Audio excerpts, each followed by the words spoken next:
Do you want something sophisticated yet sporty? I'm not talking about me. I'm not even sporty, am I? I'm talking about the new Audi A5.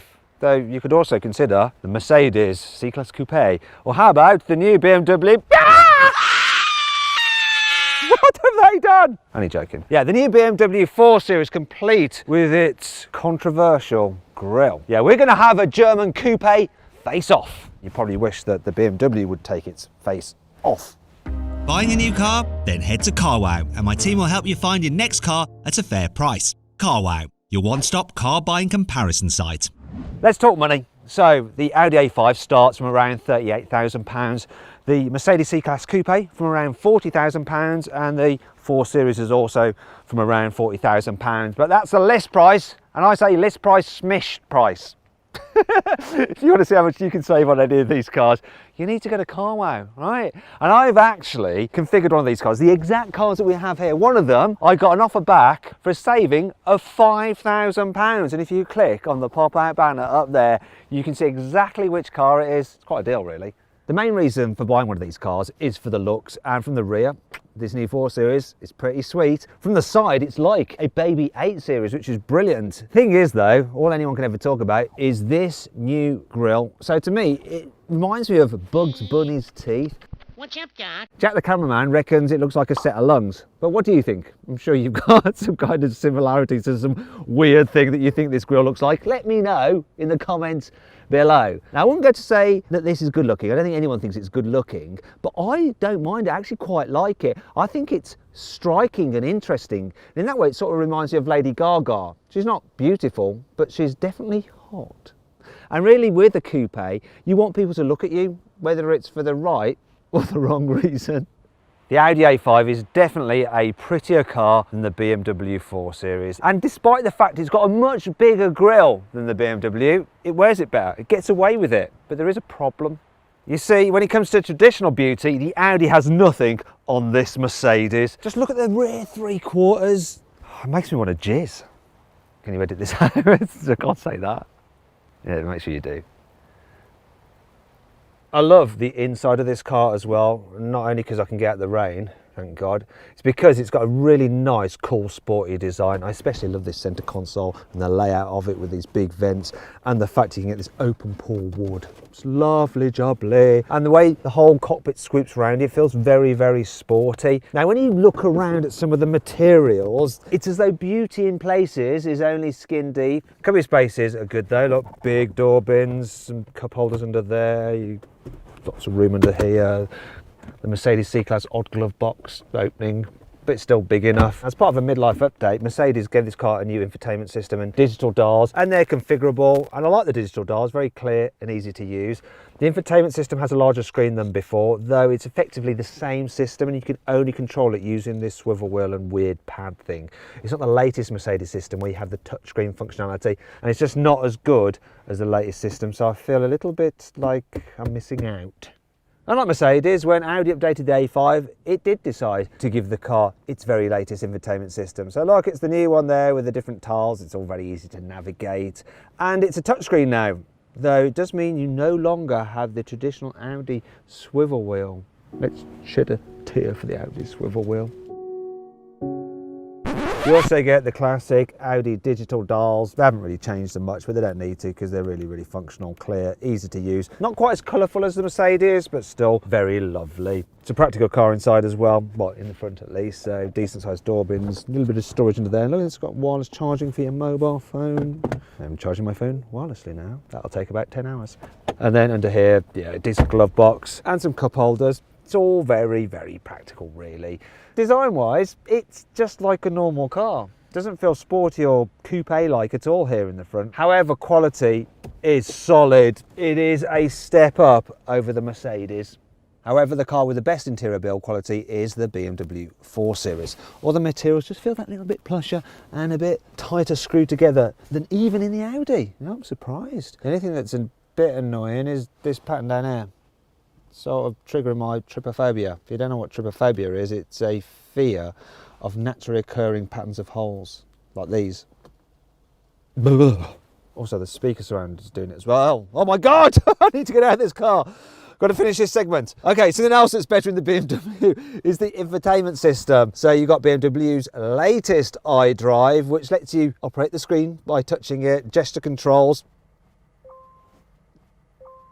Yeah, swivel wheel, voice commands, touchpad, and the system is the best system out of these three cars. What I'm not so keen on though are the digital dials. They're big, they do display quite a decent amount of information. It's just a bit dark and I don't like the rear winding rev counter. If rev counters wind, you get the idea. Just not quite as good as in the Audi or the Mercedes. Cubby spaces are decent though, while it's charging down there. Some space under here. Big door bins, the biggest door bins here. And a decent sized glove box. It is actually the most practical out of all the cars, and design wise it feels very sporty here in the front. Maybe not quite as much as in the Mercedes, but definitely more so than in the Audi. You don't buy a BMW 4 Series to act as a taxi, but occasionally you may want to give your friends or family a lift in the back. So what's it like? Do you know what? Knee room is actually really good. Headroom though, because of the sloping roof line, is tight. If I sit up straight, my head is touching the roof though. If I slouch, I can just about get away with it. It's not terrible. It does feel quite dark back here though, because the back windows are quite small. If you want to carry babies, the ISOFIX anchor points for baby seats are very easy to get to. In fact, this is the kind of car you might have before your babies get too big and you have to have something more practical and boring. And it does work with a child. So even those big rear-facing seats, they're quite easy to get through the door, even though it hasn't got any back doors. And there's enough space in the back here that you don't have to get the front passengers to move their seat forward to accommodate the child seat behind them. Fitting a bulky child seat in the back of the A5 isn't quite as easy as in the BMW because the doors don't open quite as wide. Also, there's not as much room back here to manoeuvre the seat, and you do have to move the front passenger seat a bit forward to fit in one of those big rear-facing seats. Plus, like the ISOFIX anchor points are covered by flip-off covers, which you'll lose like that. So that's a bit annoying.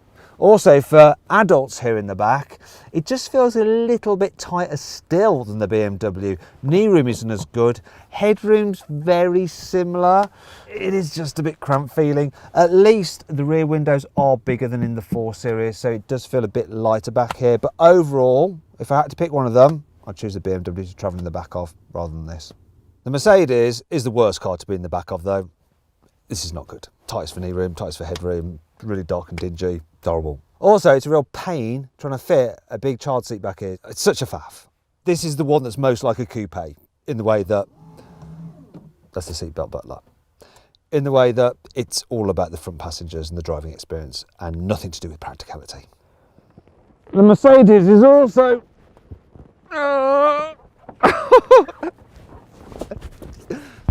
yeah, I could have been a gymnast. That was an elegant dismount, wasn't it? As I was saying, the Mercedes is the least good at carrying luggage as it is people. So the boot capacity is 380 litres. You can fit 6 airplane style carry-on luggage cases in the boot of this car. Next is the BMW, so its boot capacity is 440 litres and you can carry 7 carry-on cases in the boot of this car. Moving to the very best though is the Audi A5, so its capacity is 455 litres, and as with the BMW you can fit 7 carry-on size luggage cases in there, but there is a bit of extra space left over, and this and all the other cars here actually have fold down rear seats which split 3 ways if you need to carry longer items, though really if it's practicality you're after, you're going to be better off with one of these cars 4-door cousins, so the A4, the BMW 3 Series, the Mercedes C-Class Saloon. And if you click on the pop-out banner up there, you can watch my group test video of those cars, where I also chuck in an Alfa Romeo Giulia and a Volvo S60 into the mix, so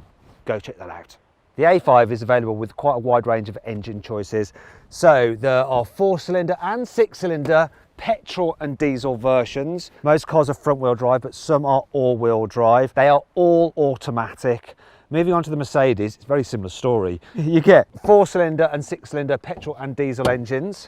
Most cars are rear-wheel drive. In fact, only one, the 300D, is all-wheel drive. But you can get an extra engine on top, a 4-litre twin-turbo V8 in the AMG 63 model. Regardless of which version of the C-Class Coupe you go for, they're all automatic. So are the 4 Series, every single one of them. Now it's either rear-wheel drive or 4-wheel drive. There's quite a varied choice for that. And engines, as with the Audi, you've got 4-cylinder or 6-cylinder diesel or petrol engines. Now if you want to compare all the stats of each of these models' engines, gearbox combinations and drive systems, click on the pop-out banner up there to go to CarWow, because I've done a big comparison table for you. It's really useful. But if you can't be bothered to geek out just now, I'll just summarise by saying I think that the BMW has the best engines and gearbox combination, followed by the Mercedes, and finally the Audi. Though it's all so close, it's probably not going to be the thing that sways you overall which car to go for. Finally then, let's see what these cars are like to drive. And I'm going to start with the A5. So it's based on the A4, yet it's got stiffer suspension, which gives it a more sporty feeling edge. The downside of that is that when you go over bumps, especially when you're going slower like in town, you do notice them more than in the normal A4. It's not bad though, you can live with it, and the rest of the experience, like the steering and everything, is nice and light. It's just pretty much as easy to drive as the A4. The visibility, that's all right for a coupe, and when you get out onto a twisty road like this, it does a good job. I wouldn't say it's necessarily the most sporty feeling car, but it grips onto the road, it stays flat through the bends, the engine's responsive, so is the gearbox, and it goes as quick as you're ever going to need a car to go. One thing you do notice though, when it's slippy like it is today, is that if you put your foot down a little bit too soon when you're coming out of a corner, if you just got the front wheel drive model, it just scrabbles for grip. It's a bit like a cat on a tiled floor, you know, just scrabbling away. But with the Quattro all-wheel drive versions, it can actually send power to the back wheels to help push you out of the turn, so you don't get that effect. But really, unless you're driving quickly on a rainy day, you don't really need the four-wheel drive version. It's actually a very easy car to live with day to day, especially for one that looks so lovely and sporty on the outside. Jumping out of the Audi and into this Mercedes is quite interesting. So it feels a bit more like a sporty car in the way that there's less visibility, so the view out the back isn't great, and there's less glass area here, and you sit lower. That's what you want really out of a coupe. It's a good thing. Surprisingly, the suspension does feel softer than the Audi, so it's a bit better over bumps, yet you get more feel through the steering. It's still light, so it's easy to just drive around town, but it's easy to tell in this car how much grip your front wheels have got. So that's good when you're on a twisty road and you want to have some fun. Also, I do think it just corners a little bit better. It doesn't stay quite as flat as the Audi, but it's still relatively composed. Plus, because it's rear wheel drive rather than front wheel drive, when you're coming out of a corner, you get that sensation of being pushed along like you get from a normal sports car. So it does all just add to the experience. Do you know what? I prefer driving this than the Audi. It's a little bit more comfortable, yet a little bit more fun. So, win-win. Finally then, we come to the BMW. Now, can you just give me a few seconds while I check something? Yeah. It doesn't take long to be able to tell that this is the most fun of the three cars to drive. Like with the Mercedes, it's rear-wheel drive, this version. So you get that lovely sensation of being pushed to the turns, like you do in a proper sports car. But it feels even more darty and engaging than the Mercedes, yet it's pretty much just as comfortable. This is the best one to daily drive. And when you're driving in town, the visibility is pretty much the same as the Audi, so it's not too difficult to live with when you're just pottering about either. I'm impressed with this car. I do like it. I reckon if you actively get pleasure from driving cars, this is the one you're going to want.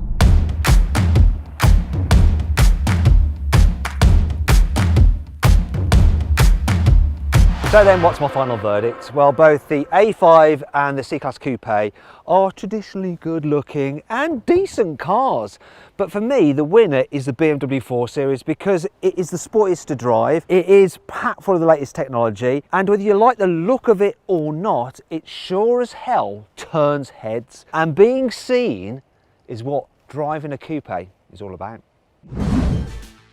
I hope you all enjoyed the video. If you did, please give it a like. Also, let me know of any other videos you'd like to see in the comments below. If you want to watch more videos, click on those windows there. And if you click on the box there, you can go to CarWow to see how much me and my team can help you save on a new car. Go check it out. It's free. Thanks for watching.